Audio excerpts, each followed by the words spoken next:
જય માતાજી। આ વિડીયો તમારા સુધી પહોંચી ગયો છે એટલા માટે કે તમને ખબર પડે કે આપણે સદરપુરથી ડીસા જવાનો રસ્તો બની રહ્યો છે અને રસ્તાની અંદર કેટલી તકલીફો છે તમે જોઈ શકો છો કે અત્યારે કેટલી બધી તકલીફ વેઠવીને આપણે ડીસા જઈએ છીએ અને ડીસાથી ઘરે આવીએ છીએ અને પછી થોડા દિવસો પછી મતલબ મહિના પછી આપણે શાંતિ થઈ જાય છે, પણ અત્યારે ખૂબ જ તકલીફ પડી રહી છે।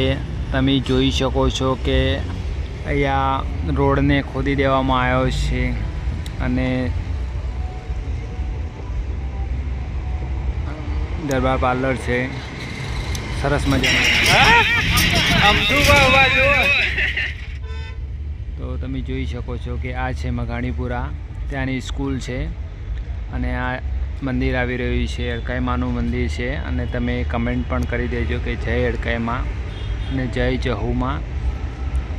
મંદિરના સાઈડમાં રોડ બનાવે આપણે ડ્રાઇવિંગ કરવાની છે। જય કષ્ટભંજન દાદા આપણે ડ્રાઇવિંગ કરવાની છે જોરમાં।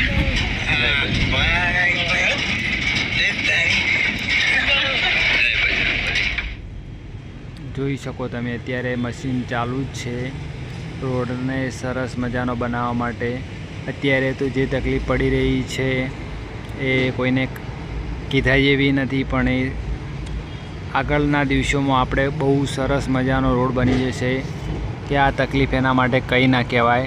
તમે જોઈ શકો છો કે આ કટીથી આગળના ભાગમાં ત્યાં ફેવર બની ગયું છે અને હવે શોર્ટ ટાઈમની અંદર ત્યાં આગળ દોમરનો રોડ બનવાનો છે। બસ ત્યાં આગળ પૂરું કામ થઈ ગયું છે, માત્ર ને માત્ર દામનનો રોડ બનાવવાનો જ છે હવે અને અત્યારે ફૂલ જોરશોરથી કામ ચાલી રહ્યું છે। તમે જોઈ શકો છો હું રોજે ડીસા જાઉં છું, પણ આજે તો મને એવું થયું કે લાવો ને લોંગ ટાઈમ પછી મતલબ થોડા વર્ષો પછી આ વિડીયો કોઈ જોશે તો એને એવું લાગશે કે આપણે આટલી તકલીફો વેઠવી હતી ને ત્યારે આ હાઈવે બન્યો છે। કોઈ જોશે તો એને એવું લાગશે કે આપણે ખૂબ જ તકલીફો વેઠવી છે ત્યારે આપણને આવો હાઈવે મળી ગયો છે। આ જોઈ શકો અત્યારે મશીનો ચાલુ જ છે। અત્યારે અમે બસ વાસણાથી થોડાક જ દૂર છીએ જે જૂના ડીસા સુધી આર્યું કામ પતી ગયું છે। તમે વિડીયોની અંદર બના રહેજો, તમને બધી જ માહિતી મળી જશે। જોઈ શકો છો આ મશીન ફેવરને સરખું કરવા માટેનું મશીન છે। જોરદાર કામ કરી રહ્યા છે। અત્યારે તકલીફ તો છે જ, જેમ કે રોજે જતા હશે ને એમને બહુ તકલીફ છે। લોડર ચાલુ જ છે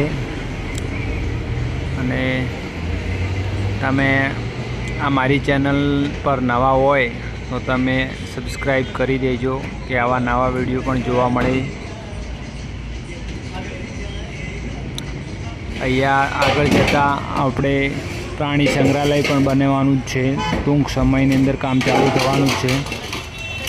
તો તમને બતાવી શકું, અહીં દેખો ત્યાં આગળ આપણે પ્રાણી સંગ્રહાલય બનવાનું જ છે અને અત્યારે આ રોડનું કામ પતશે એના પછી કામ ચાલુ થવાનું છે, તમે જોઈ શકો છો। અને હું ફરીથી પણ કહીશ કે તમે આ ચેનલ પર નવા હોય તો તમે જરૂરથી લાઈક કમેન્ટ સબસ્ક્રાઈબ કરવાનું ભૂલતા નહીં અને મિત્રોને શેર પણ કરજો, જેથી કરીને ખબર પડે કે આપણો હાઈવે ક્યાં સુધી પહોંચ્યો છે અને કેટલું કામ બાકી છે અને શું કામ ચાલી રહ્યું છે। તો આપણે જૂના ડીસા પહોંચી જવા આવ્યા છીએ, તો તમે દરેક લોકો મારી ચેનલને સબસ્ક્રાઈબ કરવાનું ભૂલતા નહીં।